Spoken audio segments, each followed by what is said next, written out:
બુલેટિનમાં આગળ વાત કરીએ તો દેશની સરહદની રક્ષા સાથે જ દેશના પર્યાવરણનું જતન કરવાનું પણ કામ જવાનો કરી રહ્યા છે।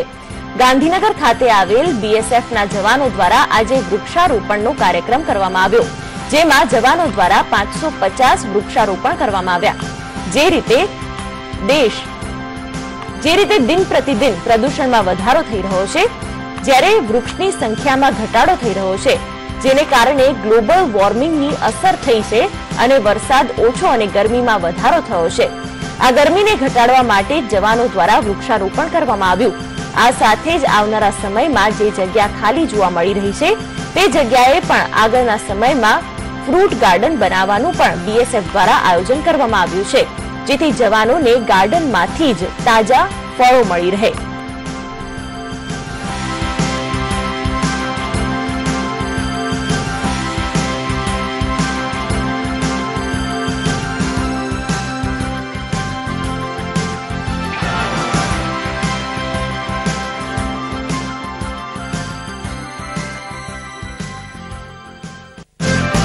एक्चुअली ये हमारा अभी कैंपस जिसको हम डेवलप कर रहे हैं, तो अभी 153 बटालियन का ये स्पेशल ड्राइव था, जिसमें जो ओपन स्पेस था उसमें पर्यावरण को देखते हुए फूड ब्रीडिंग प्लांट्स वगैरह लगा रहे हैं हम लोग। कितने प्लांट्स लगाए? तो रफली अभी तो 550 प्लांट्स हमने लगाए हैं।